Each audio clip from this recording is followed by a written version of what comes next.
as letras mortas que matam, de fato, a palavra viva. E foi Paulo quem inaugurou essa afirmação.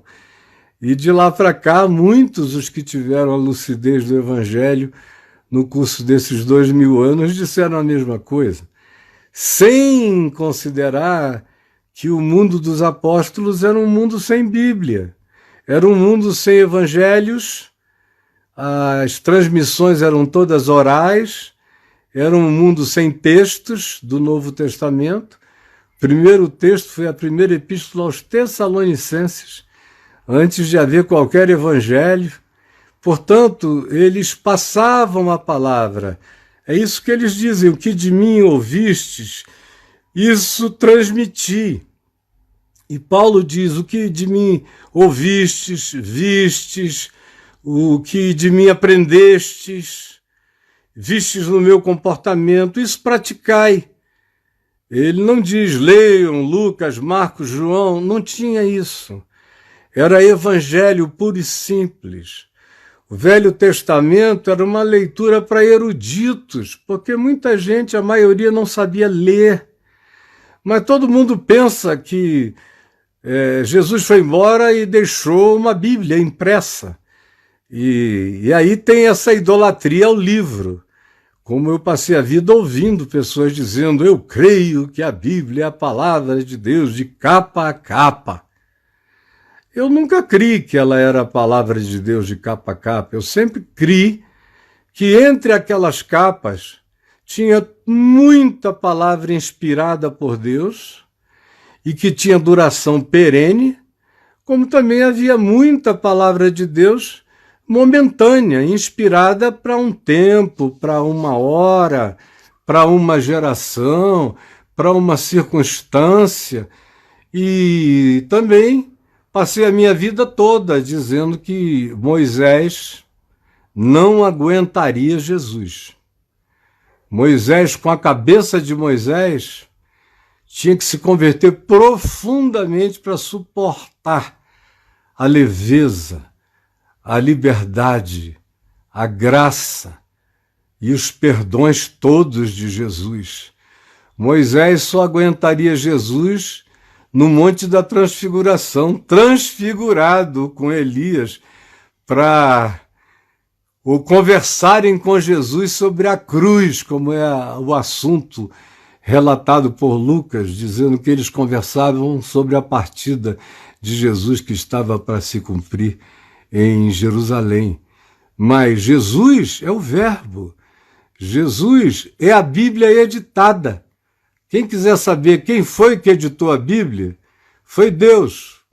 Quando encarnou seu Filho, a Escritura foi editada. E o escritor de Hebreus deixa isso claro. Diz que aquelas outras coisas caíram em obsolescência. Palavras de anjos e palavras de homens, todas elas caíram em obsolescência diante de Jesus. E mais do que isso, eles afirmam, os apóstolos, o escritor de Hebreus, gosta da palavra obsolescência, sombra, coisas que para trás ficaram, que eram apenas arquétipos, mas não eram a realidade em si, que a realidade em si é Jesus. Portanto, a edição foi a encarnação do Verbo. Paulo gosta da palavra caducidade, demência, Alzheimer, por assim dizer, caduquice, que já diz coisas que não têm nenhuma pertinência com a realidade. É a expressão que Paulo usa para designar os judaizantes que queriam levar os novos cristãos de volta para trás no moonwalking, para as leis de Moisés e para o cristianismo messiânico, que dizia que Jesus era o Messias desde que todo mundo que cresce nele obedecesse também às leis do Velho Testamento, que aquilo em razão do que a Epístola aos Gálatas foi explicitamente escrita, com Paulo repreendendo a Pedro e Barnabé pela dissimulação deles diante dos gentios. Então, meu Deus, o que esses membros da Comissão de Ética da Igreja Batista fizeram é uma coisa louca, bizarra, absurda, triste, infeliz, da qual se arrependerão muito, muito, muito um dia. E o Ed está bem, é um amigo querido que eu guardo no coração desde a juventude. Eu fui ordenado, comecei meu ministério muito cedo. Por isso, para muita gente, parece que eu tenho anos de diferença para os outros, mas a diferença não é tanto etária.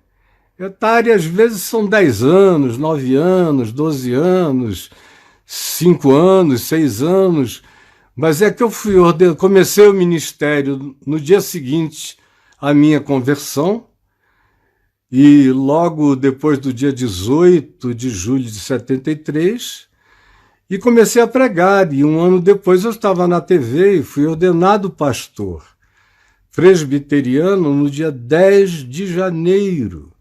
Logo a seguir, após escrever uma tese que tratava justamente desses assuntos, de como em Jesus a interpretação da salvação era diferente.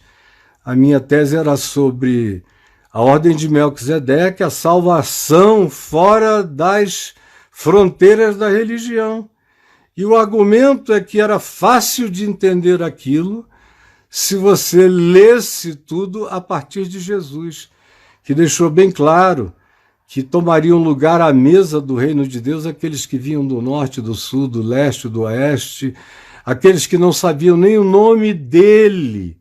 É o que ele diz em Mateus 7, ele diz em Lucas 13, ele diz na parábola do rico e do Lázaro, ele diz em tantos lugares, ele diz em João 25, que os benditos que tomam posse do reino são aqueles que dizem, mas nós nunca te vimos assim, não sabiam nem quem ele era, mas agiram com amor correspondente ao Evangelho de Cristo.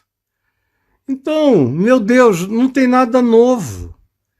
Foi o próprio Lutero quem disse, e eles se dizem também discípulos de Lutero. Lutero é que disse que se Pedro dissesse algo errado, ou qualquer um, ou Paulo, ou os apóstolos, estaria errado. Se escrevessem e não batesse com aquilo que era a revelação suprema de Deus em Cristo, estava fora. E disse ainda mais do que isso, se Caifás disser uma palavra do Evangelho, que seja obedecida, se Herodes, ou se qualquer um dos malucos do contemporâneos de Jesus disser uma palavra que seja genuinamente evangelho, tem mais valor do que uma palavra apostólica que seja desviada do princípio do evangelho. Mas nós esquecemos isso tudo, e essa nossa geração é uma das mais ignorantes que já passou pela face da terra.